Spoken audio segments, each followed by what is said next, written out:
Good morning, ladies and gentlemen. All right, so today in math, we are going to be looking at Chapter 8, Lesson 6, and the title of this lesson is Comparing and Ordering Fractions. We are going to need a few tools for this lesson, and these tools will just help with the ease of finding your solutions. The first thing that will be very helpful is your multiplication table. And the second thing that will be very helpful is your fraction strips. Now, if you do not have these, in Google Classroom, you will find under Mr. Tillish's 4th grade class, you can go to classwork. And then once you go to classwork, over on the left-hand side here for virtual learning math, you will find virtual learning math. And if you scroll down, okay, well, we can stop right here. Here is a digital PDF copy of the assignment 521 and 522, which is on your work menu. But if you keep on scrolling, you will find your fraction strips. Okay, now you can click on that PDF. It will bring up the same fraction strip page that I have, and you can just use the tool digitally that is right here on your computer screen. Okay, if you do not have the paper copy. If you do have a printer at home, all the best to you. I mean, print it out and use it that way. As far as your multiplication table is concerned, I do not have that uploaded yet, but I will be uploading the multiplication table later today, along with a few other things as we go through the process. So again, today's lesson is comparing and ordering fractions. When we are looking at comparing and ordering fractions, there are a few strategies. This is going to be a time that you are going to want to possibly pause the video and take a look at some of the strategies that we are going to be using. What I've done basically is I've taken all the information that's on the front and back of our introduction, page 517 and 18, and I just put it in some fewer words here. This will also be uploaded as a tool to access when completing your comparing and ordering fractions in your IXL worksheets. That is notated on your work menu. The first thing that for strategy, we'll look at is using your fraction strips. Now, you can only use your fraction strips if your denominators are 12 or smaller. Okay, what does that mean? Well, the smallest or the largest denominator, which is also the smallest piece, is 12 on your fraction strip page. So if you got a problem that had 13ths or 30ths or 20ths, obviously we do not have denominators that are that large. But you will notice that a large amount of the problems that you will be doing have denominators that are less than 12 or less, I should say. So this tool will be incredibly helpful to you. The next strategy that we will be using is finding the least common multiple, okay? The least common multiple of your two denominators. It's easiest to compare and order fractions when the denominators are the same, okay? When the denominators are the same, the biggest numerator makes the biggest fraction. There's your example right there. When your denominators are the same, all of them are 8, the numerator that is the largest makes the biggest fractions. Therefore, these fractions are in order from least being 1/8 and greatest being 5/8. 1 is smaller than 3 and 3 is smaller than 5. When you have denominators that are the same, 8, 8, and 8, the smallest numerator creates the smallest fraction. The largest numerator creates the largest fraction, okay?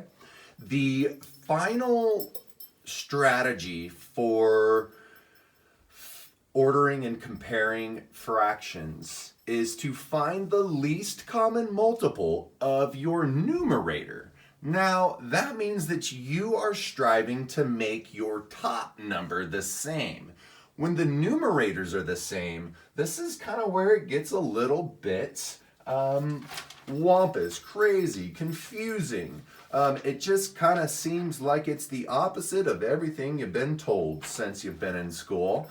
When the numerators are the same, the biggest denominator actually creates the smaller fraction. So, for example, we are looking at 12ths, 11ths, and 10ths. We went through the process. We found the least common multiple of our fraction, of our numerators, and we determined that 8/12ths is the smallest fraction, 8/11ths is the next, and then 8/10ths is actually the largest fraction. Why is that when the tenths is all of a sudden creating something larger than 12ths? Well, for example, or here it is. If you look at 12ths, you notice that a denominator of 12, 1/12, as I zoom in on this and make this much easier for you to see, when you are looking at a denominator of 12, you'll notice that that 1/12 is smaller than this 1/11th, and this 1/11th is smaller than the 1/10ths. And the only way I can think about this is the classic pizza analogy, okay? If you only have to share your pizza with 10 people, you are going to get more pizza than you would if you had to share with 11 or 12 people. And so if you are sharing and you had to cut this pizza into 12 slices, you're gonna get a smaller piece if you're sharing with 12 people.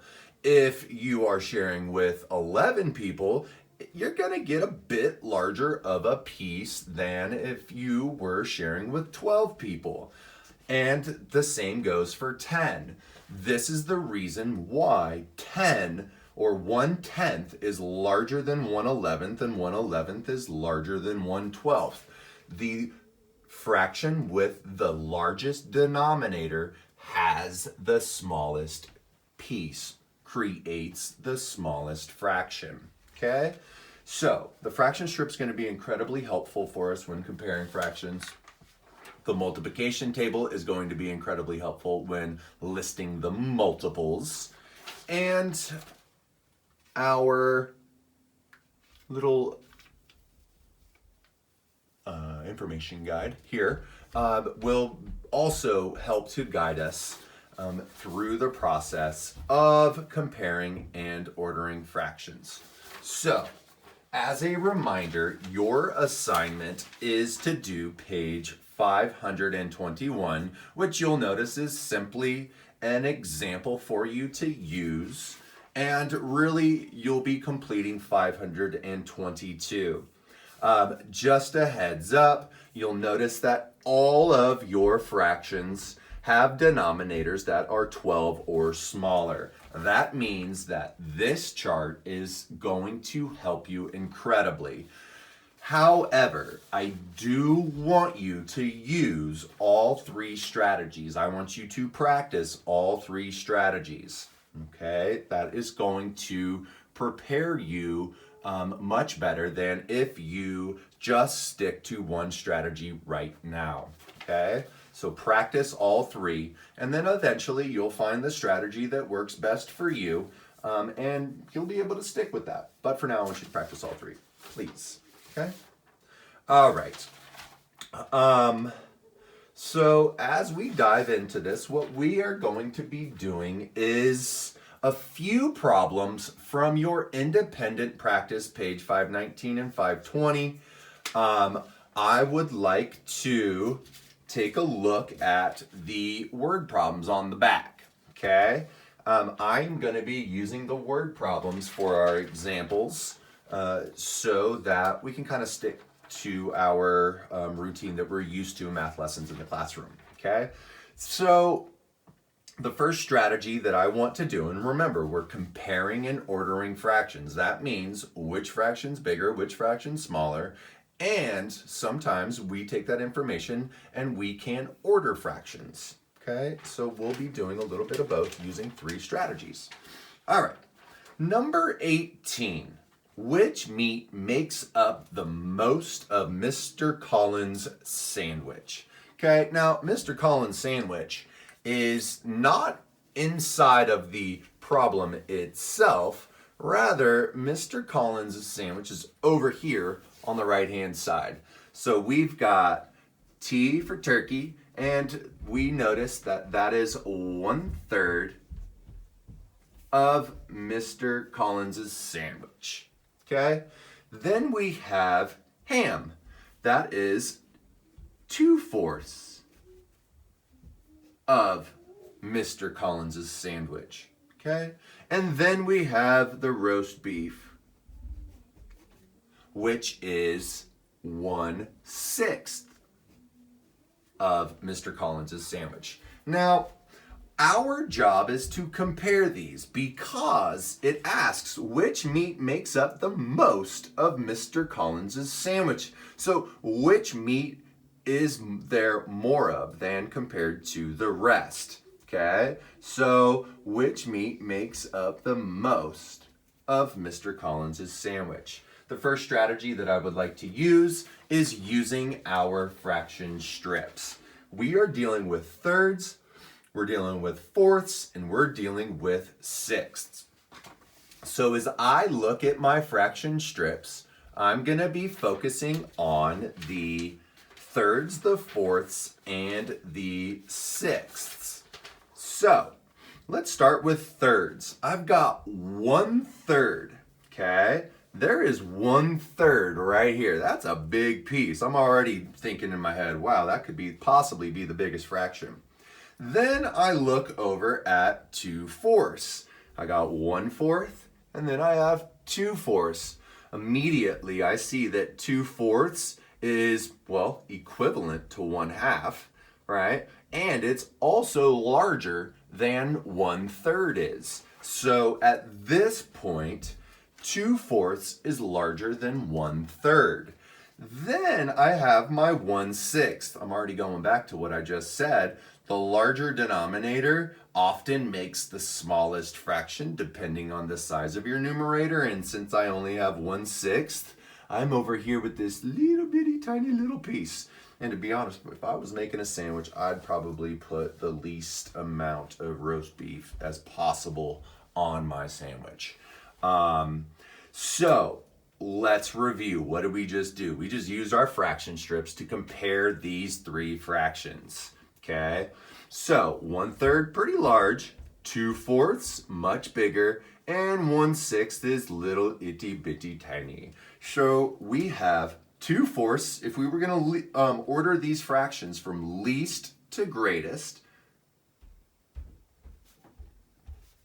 we would list first 1/6, comma, then we would go up to 1/3, comma, and then finally our largest fraction is 2/4, also known as 1/2 because 2 is half of 4. Visually you can see that it's equivalent to 1/2 as well. Okay, anytime your numerator is half of your denominator, you know that your fraction is equivalent to 1/2. All right, so let's go answer that question instead of getting distracted here, ordering fractions from least to greatest.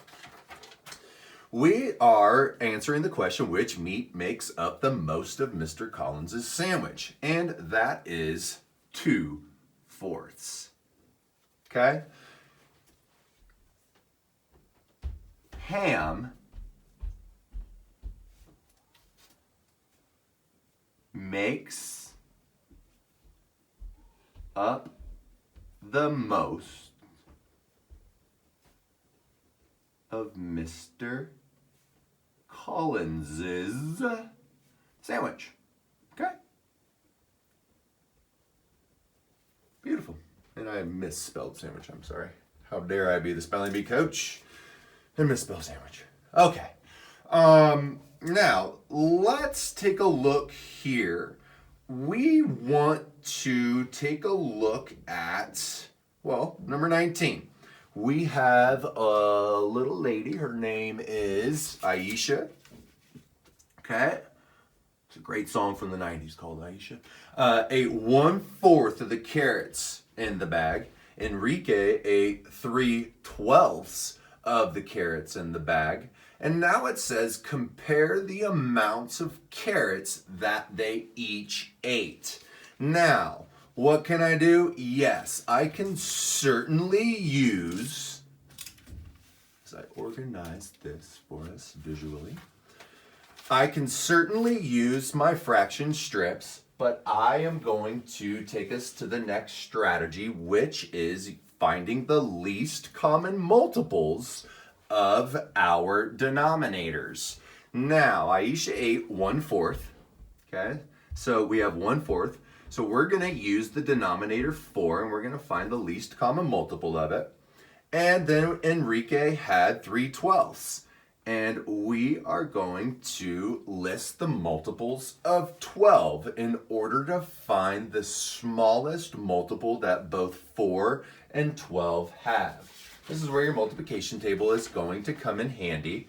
I will start with 4 since it's on top, and I'll start listing 4, 8, 12.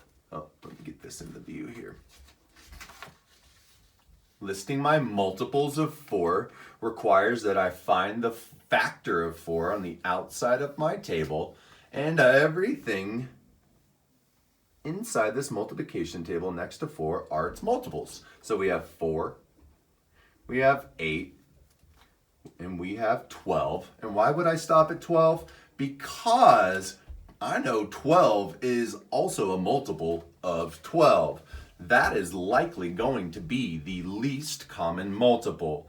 Whenever you are listing out the multiples and you notice that one of the multiples, like in this case for 4, is the other number, the other denominator that you are listing multiples of, that is probably going to be this least common multiple. The first multiple of 12, as I find the factor and I start going over, I notice that 12 in fact is a multiple of 12, and it is the smallest multiple that both 12 and 4 have. So I'm going to circle that. Now, when I am going to use my least common multiple, I want to list out my fractions that I started with, not just the denominators, okay?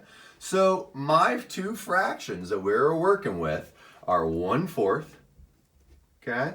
That's Aisha. And then we have 3/12, okay? Now, I'm going to do this. I'm going to draw these two boxes. Same strategy kind of that I use for Mountain Math problem number 12. Okay? Now, what was my new denominator? Okay? My new denominator is 12. My new denominator is my least common multiple. Okay? But what did I do to 4? Well, I got to ask myself this question. What am I going to do to 4 to make that denominator 12? I'm going to multiply it by 3. What do I do to 12 to make 12? I multiply by 1. Okay? So, as I am thinking about what I had to do to my denominator to make 12, I got to do the same exact thing that I did to the denominator.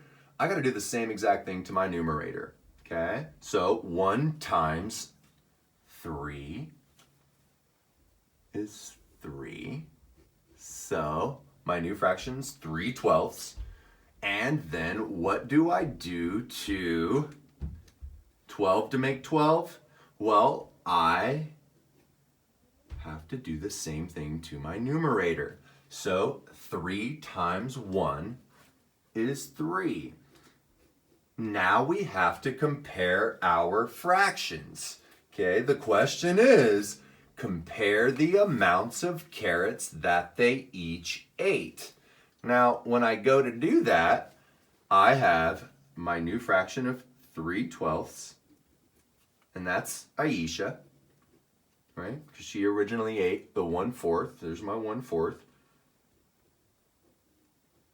And then Enrique, you'll notice his fraction did not change. And you're asking yourself, what is happening here? We are comparing the amounts of carrots. Our fractions are the same between Aisha and Enrique. What does that mean? Think time, think time. Dun, dun, dun, dun. I don't know why the Jeopardy songs always go to when you are thinking. But when you are looking at your two fractions, you'll notice that when we compare the amount of carrots that they each ate, your answer should be something in the shape of Aisha and Enrique both ate the same amount of carrots. Okay? And we did that by finding the least L, common C, and multiple M of the denominators.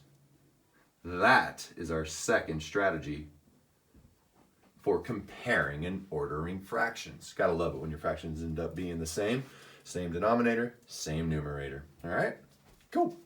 Now, so yeah, your answer is going to be something in the shape of Enrique and Aisha ate the same amount of carrots. I was eating carrots the other day, and I noticed that when I'm eating carrots, you gotta like swallow the carrots at the right time. Otherwise, if you chew on them too long, you've sucked all the juice out, and then it becomes impossible to swallow, almost like a choking hazard. So, carrot eating tip of the day. All right, we are going to look at our very last strategy. And what is our very last strategy? Our very last strategy is to find the least common multiple of our numerator, okay? This is where it gets a little wampus, a little crooked, a little crazy. Find the least common multiples of your numerator, okay? Least common multiple of your numerators, all right? So in order to do that, we are going to take a look at a problem on the front, page 519, and we will order some fractions. We will order 4/6, 1/3, and 3/3, okay? Anytime your numerator is the same as your denominator, you have one whole. You've got all the parts, okay? 1/3 versus 3/3. Well, if you only have 1/3, you only got one part. But if you got 3/3, you got them all. All right? So we are going to be finding the least common multiple of our numerator in order to order the fractions from least to greatest. Okay, I'm going to fold this paper up here. And I want to first write down my fractions. Okay? And I know you're probably sitting here like, well, these denominators are less than 12 or smaller. I could just use my fraction strips to answer all these questions. Yes, you can, right? But it says here, check your answer using your fraction strips, or excuse me, in this case, fraction tiles or number lines. We're sticking with fraction tiles right now. So we have 4, not just 4/6. We're going to list down our numerator because we want to find the LCM of our numerators.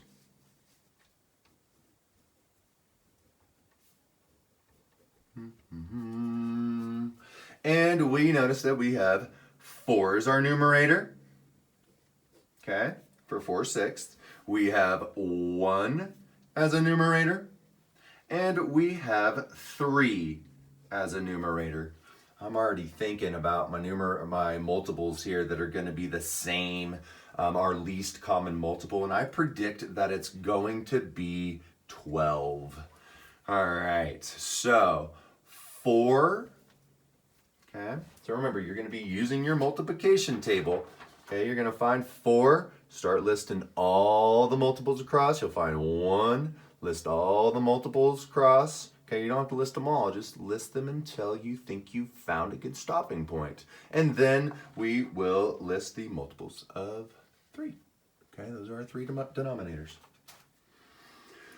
So we have 4, 8, 12, 16.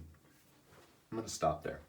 We have 1, 2, 3, 4. Ooh, there we go. It could be 4. Probably not, though. 5, 6, 7, 8, 9, 10, 11, and 12. You can see I'm strategically stopping. I will list the multiples of 3, 3, 6. Oh, that takes out the idea of 4 being the least common multiple of these 3 numerators or top numbers. We have 9. Ooh, that's nice. We get up, but not for 4. 12, 15, 18, and 21. We'll stop there. So, my prediction was correct. We have the least common multiple of our numerators as 12. The smallest multiple that all 3 of the numbers have, right? I mean, we got the 4 and the 4 here between 4 and 1, but 3 does not have a multiple of 4, so it can't happen. The least common multiple is the multiple that all 3 numerators in this case have in common. That's the smallest. So that is 12. Okay? So now we know that our 3 fractions, okay, are going to have a numerator of 12. Our first fraction is 4 6. Okay? Then we have, how can I do this?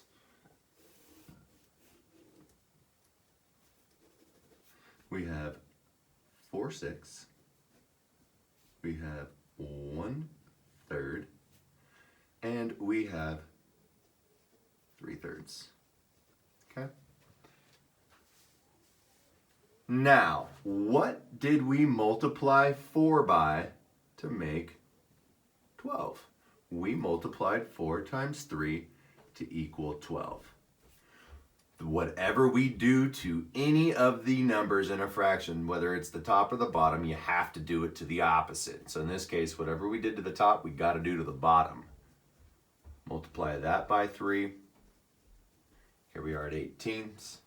What did we do to 1 to make a numerator of 12? We multiplied it by 12. Okay. Then, whatever we do to the top, in this case, we got to do to the bottom. 3 times 12 gives us 36. And we got that enormous denominator here. And you want to say, ooh, that's a big one. But remember, this is where it becomes what we say counterintuitive. It kind of goes against what we are used to. Bigger numbers equal bigger values. But with fractions, it's a bit different. Then, what did we do to 3 to make 12? We multiplied times 4. And whatever we do to the top, we got to do to the bottom. And 12. So now we want to order. If we recall our statement when we are finding the least common multiple of our numerators, when the numerators are the same, the biggest denominator creates the smallest fraction. Okay? So immediately we're looking for the largest denominator. Our direction is to order excuse me, order from least to greatest. So we have, well, there it is, 36. 1/3 is that fraction that now has the denominator of 36, or the equivalent fraction of 12/36. This is your smallest fraction, 12/36. Keep moving this paper. I'm sorry, this garden shadow here. So 1/3 is our smallest fraction. Okay, it has the largest denominator at 36. The next one, I got 12 and 18. I think 18 is going to be the middle fraction. Oh, excuse me. Not 12, 18. I'm sorry for messing that up. The original fraction is 4/6. So then it's 4/6. And then process of elimination says 3/3 is our largest fraction. Now we can follow the direction and use our fraction tiles to check our answer. We have 4/6. Let's come down to the 6. It's a big, large portion. You can see that, right? Big piece right there. 4/6. Okay. I'm sorry, let's go in order here. 1/3. 1/3 we're saying is our smallest fraction. Here's 1/3 for us. Then we have 4/6. That comes over here. 4/6, 1/3. You can see we're already on the right path. 1/3 is smaller than 4/6. Okay. And then we can come and look at our last fraction, and that's 3/3. 3/3 is 1 whole. Okay. Immediately when I saw this problem, I knew that 3/3 was going to be the last fraction in our list from least to greatest. 3/3, okay, is our last fraction. So in order again, 1/3, correct, smallest. Then we have 4/6, which is pretty big, right? And then our 3/3 being the largest fraction in order from least to greatest. So, families, that's some good insight into what math looks like in our classroom. Now, of course, what would be included are opportunities for the kids to be able to work a few of these practice problems out together. Then we would take that and we would do a few on our own. And then we would connect that to an IXL strand. I have not assigned an IXL strand for this, but if you look on IXL and you want to get that extra practice, you can go on IXL 4th grade and look for your fraction strands comparing and ordering. More information about that will come soon. I think that what you have here is going to be sufficient, but please use all 3 strategies. Use the 3 examples that we've just gone over. Rewind this video, pause it when you need to, because that will serve to help you greatly. Fractions are very tricky. As we noticed, they're a little counterintuitive, can be frustrating. But I feel that as you practice these skills more, you will become stronger and more confident. You just might not have it yet, okay? But keep on practicing, take care of each other, and I look forward to seeing you tomorrow, Wednesday, 4:15, at our Zoom meeting at 11 a.m. All right, guys, take care.